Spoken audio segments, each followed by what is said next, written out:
Hello friends, this side is Priyanka. Welcome to my channel achiever same. तो friends, अब हम यहाँ पे जो लेकर आए हैं conservation of plants and animals वाला ये चैप्टर है, जो कि मैं इससे पहले करा चुकी हूँ। तो काफ़ी टाइम बाद यहाँ पे मैं ये वीडियो लेकर आई हूँ। तो चलिए फिर अब हम यहाँ पे स्टार्ट करते हैं। ये मैं जो है करा चुकी हूँ ये, लेकिन मैं दोबारा से आपको एक बार रिविज़न करा रही हूँ कि आज चैप्टर कंप्लीट हो जाएगा। फिर मैं इसके बाद रिप्रोडक्शन वाला चैप्टर स्टार्ट करेंगे।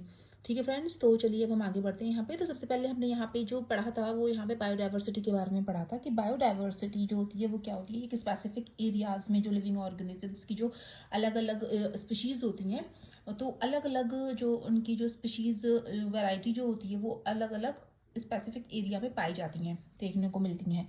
ठीक है, बायोस्फीयर रिजर्व क्या होता है कि वो एरिया जहाँ पे बायोडाइवर्सिटी की कंजर्वेशन के लिए जो हम यहाँ पे जो एरिया बनाए गए हैं उसको हम बायोस्फीयर रिजर्व कहते हैं। जैसे कि यहाँ पे एग्जांपल दे रखा है वाइल्ड लाइफ के लिए। ठीक है, प्लांट्स एंड एनिमल्स रिसोर्सेज जो चीज़ें जो है वो साथ साथ रहती हैं अपनी। ठीक है, मतलब ट्रेडिशनल लाइफ यहाँ पे जो है, मतलब इसका ये कि ट्रेडिशनल लाइफ जो होती हैं, जो आदिवासी होती हैं, तो वो क्या होते हैं कि वहाँ पे प्लांट्स भी रह रहे होते हैं, एनिमल्स भी रह रहे होते हैं। ठीक है, तो यहाँ पे ये चीज़ें जो चीज़ साथ साथ रह रही होती है उनको हम बायोस्फीयर रिजर्व बोलते हैं।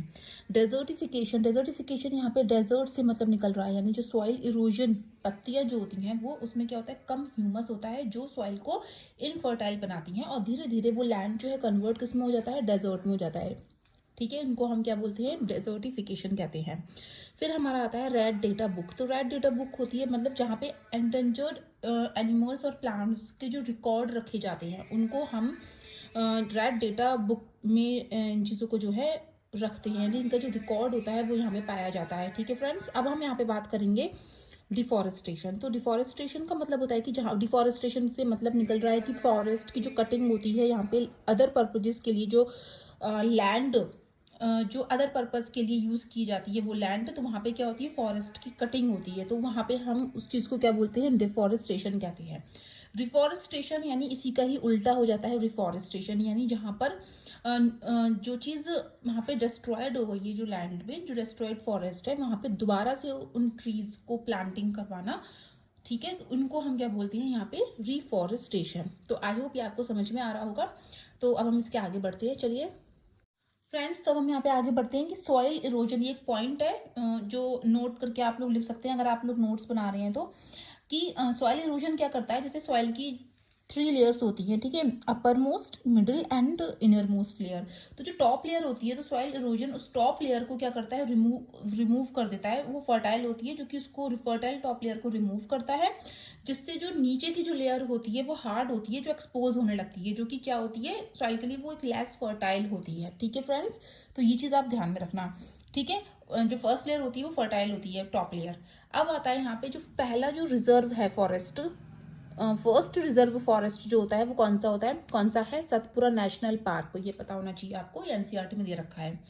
फिर हम आगे बढ़ेंगे यहाँ पे कि वाइल्ड लाइफ सेंचुरीज क्या होती है, एक प्रोटेक्टेड एरियाज होती हैं। ठीक है, लेकिन वहाँ पे क्या होता है, जहाँ पे ह्यूमन एक्टिविटीज भी होती हैं, जैसे कि प्लांटेशन हो जाता है, cultivation, grazing, felling of trees etcetera. तो ये चीज़ें जो होती हैं, मतलब हंटिंग एंड पोचिंग, तो ये पूरी तरीके से क्या होती हैं, प्रोहिबिटेड है वहाँ पे। ठीक है, क्योंकि वो प्रोटेक्टेड एरियाज होती हैं। बायोस्फीयर अर्थ का वो पार्ट होता है जहाँ पर लिविंग ऑर्गेनिजम्स जो होते हैं वो एग्जिस्ट करते हैं, यानी वहाँ पे अलग अलग वैरायटी के लिविंग ऑर्गेनिजम्स जो हैं वो पाए जाते हैं स्पेसिफिक एरियाज में। ठीक है फ्रेंड्स, तो अभी हम लोगों ने पढ़ा था ये बायोस्फीयर रिजर्व। ठीक है, तो वही है बायोस्फीयर, और वहाँ पे प्लांट्स और एनिमल्स जो है वो साथ साथ रहते हैं। ठीक है, ये क्या होता है, ट्रेडिशनल लाइफ होती है उन ट्राइबल्स की भी। ठीक है फ्रेंड्स, तो ये चीज़ें आपको पता होना चाहिए। और बायोस्फीयर, बायोडाइवर्सिटी, ये छोटे छोटे पॉइंट हैं। तो इसमें से कुछ ही क्वेश्चंस जो हैं वो बनते हैं, जैसे कि पहला रिजर्व फॉरेस्ट कौन सा है, सतपुरा नेशनल पार्क है। ठीक है, तो प्रोजेक्ट टाइगर। ठीक है, तो ये चीज़ें जो है यहाँ से बनती हैं। लेकिन ये भी आपको जो है छोटे छोटे पॉइंट्स जो हैं ये भी पता होना चाहिए कि सॉइल इरोजन, फर्टाइल जो सॉइल की जो टॉप लेयर होती है उस वो फर्टाइल होती है, उसको रिमूव कर देता है, जिससे कि जो उसके नीचे की जो लोअर लेयर होती है वो क्या होती है, लेस फर्टाइल होती है, जो एक्सपोज होने लगती है। ठीक है फ्रेंड्स, तो ये चीज़ें भी आपको जो है पता होनी चाहिए। थोड़े थोड़े जो छोटे छोटे पॉइंट्स जो होते हैं ये इंपॉर्टेंट हो जाते हैं। तो अब हम इसके आगे बढ़ते हैं। अब हम यहाँ पे पढ़ेंगे कि अर्थ के कुछ पार्ट होते हैं जो बायोडाइवर्सिटी को सपोर्ट करते हैं, जो कि क्या होते हैं, हॉट स्पॉट होते हैं। ठीक है, हॉट स्पॉट होती है, जैसे कि यहाँ पे वेस्टर्न घाट्स हो गए, ईस्टर्न हिमालयाज हो गए, एंड द हिली रीजन्स। तो ये अर्थ के क्या होते हैं, पार्ट होते हैं ये, ठीक है, जो बायोडाइवर्सिटी को सपोर्ट करते हैं, जिनको हम हॉटस्पॉट भी कहते हैं। हॉटस्पॉट यानी कौन कौन सी, वेस्टर्न घाट हो गए, eastern Himalayas and the hilly regions. ठीक है फ्रेंड्स, अब यहाँ पे आता है फ्लोरा एंड फोना। देखो फ्लोरा जो है वो हमारा प्लांट्स को डिफाइन करता है, जबकि फोना जो होता है वो एनिमल्स को। फ्लोरा में आ जाते हैं हमारे जैसे कि साल, टीक, मैंगो, जामुन, ये उसमें दे रखे हैं एनसीईआरटी में, तो इसलिए ये इतने ही पॉइंट्स जो है मैं लेके आई थी। फोना जो होगा चीता, लेपर्ड, वोल्फ, तो ये है कि फ्लोरा एंड फोना यानी प्लांट्स एंड एनिमल्स को रिलेट करता है, दो पॉइंट्स जो होते हैं। अब यहाँ पे होते हैं कि 2 एंडेमिक फ्लोरा हैं किसके, पच पचमरही बायोस्फीयर। ठीक है, तो कौन कौन सी है वो, साल एंड वाइल्ड मैंगो, ये एक एंडेमिक फ्लोरा होती है। उसके बाद रॉक शेल्टर्स। रॉक यानी जो चट्टाने होती हैं, ठीक है, तो उनकी मतलब एक रॉक शेल्टर क्या होता है, शैलो केव होता है, ठीक है, जैसे कि क्या होता है, ओपनिंग होती है at the base of a bluff. ये रॉक शेल्टर्स जो होते हैं एक सफिशिएंट जो आर्कियोलॉजिकल, जहाँ पे लोगों के डेटा होते हैं, आर्कियोलॉजिकल जो होते हैं डेटा, वहाँ पे जो है ये प्रोवाइड करता है, एक शेल्टर को प्रोवाइड करता है, ठीक है, तो उन्हीं को हम क्या बोलते हैं, रॉक शेल्टर्स बोलते हैं। ठीक है, तो ये चीज़ें जो है आपको पता होनी चाहिए। ठीक है फ्रेंड्स, तो एक तरीके से मैं आपको बता दूं कि रॉक शेल्टर जैसे कि गुफा टाइप, गुफा तो नहीं कह सकते, एक चट्टान होती है, चट्टान के जैसे आपको दिखेगी चट्टान और अंदर से जाने की मतलब एक ओपनिंग होगी बिल्कुल अंधेरे में जाके अंदर से, ठीक है, तो वो एक केव लाइक लगती है, ठीक है, तो उसी को हम क्या बोलते हैं, एक रॉक शेल्टर, मतलब एक हम कह सकते हैं सतपुरा के जंगल में देखी जाती है।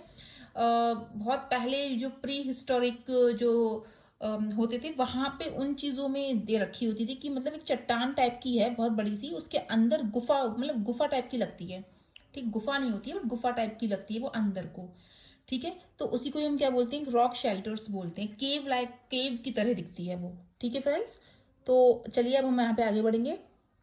अब यहाँ पे कुछ यही एक थोड़े से पॉइंट है जिससे कि आपका चैप्टर कंप्लीट हो जाएगा।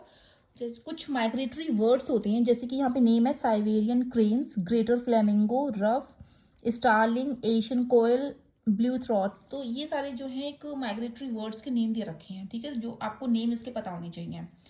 ठीक है, और फिर आता है यहाँ पे ट्रीज जो है, अब इसमें क्वेश्चन ये आता है कि 1 टन है पेपर का, ठीक है, 1 टन ऑफ पेपर है, उसमें हम तैयार करने के लिए कितने पेपर, मतलब कितने ट्रीज की कटिंग करते हैं। यहाँ पे है कि 1 टन ऑफ पेपर को तैयार करने के लिए हम कितनी ट्रीज की कटिंग करेंगे, तो यहाँ पे हम ट्रीज की जो कट करते हैं 1 ton of paper, around 17 full grown trees को यहाँ पे काटा जाता है, यानी 17 फुल ग्रोन ट्रीज को काटा जाता है, जिससे कि अब क्या होता है कि ये जो पेपर होते हैं इनको हम रिसाइकिल कर सकते हैं 5 से 7 बार, ठीक है, और इसको रीयूज्ड भी हो जाते हैं ये। तो यही है कि 1 टन ऑफ पेपर में हम प्रिपेयर करने के लिए ट्रीज को जो कट होते हैं वो कितने होते हैं, तो 17 फुल ग्रोन ट्रीज जो है यहाँ पे कट की जाती हैं, जो रिसाइकिल्ड हो जाते हैं 5 से 7 बार एंड कैन बी रीयूज्ड। ठीक है फ्रेंड्स, तो ये आपको पता होना चाहिए। अब यहाँ पे है कि डिफॉरेस्टेशन को प्रिवेंट कर, अब क्वेश्चन ये आता है कि हमें पेपर को सेव क्यों करना चाहिए। पेपर को सेव इसलिए करना चाहिए क्योंकि हम पेपर सेव करेंगे तो ट्रीज को सेव करेंगे। तो ये क्या करता है कि टू प्रिवेंट डिफॉरेस्टेशन, मतलब पेपर को जब हम सेव करेंगे तो हमारी एनर्जी एंड वाटर भी सेव होंगे, ठीक है, और जो हार्मफुल केमिकल्स यूज की जाते हैं वो भी कम होंगे यूज, ठीक है, और मतलब क्योंकि वो क्या करते हैं, पॉल्यूशन को कॉज करेंगे, तो इसलिए हम केमिकल्स भी यहाँ पे कम यूज होंगे जब हम पेपर को सेव करेंगे, तो क्योंकि ट्रीज भी हम सेव करेंगे जब हम पेपर सेव करेंगे।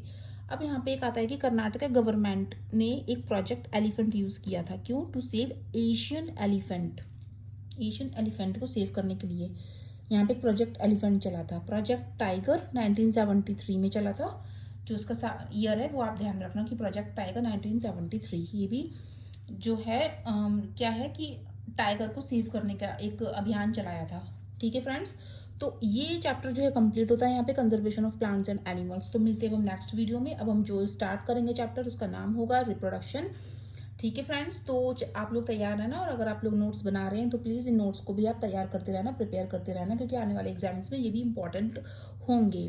ठीक है फ्रेंड्स, क्योंकि सारे नोट्स इंपॉर्टेंट होते हैं, तो जो यहाँ से भी जो चीज़ें मिल जाएँ वो इंपॉर्टेंट ही होती है, क्योंकि मेरे खुद के नोट्स हैं, और जो भी और इम्पॉर्टेंट पॉइंट्स हैं मैं आपको देती रहूँगी, क्योंकि बहुत लॉन्ग टाइम बाद मैं यहाँ पे ये वीडियो लेकर आई हूँ, क्योंकि मैं भी जो है मतलब अपने जो स्टूडेंट्स हैं उनको भी मैं टीचिंग करती हूँ, तो इसलिए कुछ अपने प्रोफेशनल काम में बिजी थी। तो प्लीज़ आप लोग अपने जो है तैयारी करते रहिए, मैं यहाँ पे आपको ऐसी ही नोट्स देती रहूँगी। तो प्लीज़ अब मिलते हैं नेक्स्ट वीडियो में। अगर आपको वीडियो पसंद है तो लाइक शेयर सब्सक्राइब करिएगा। Thank you.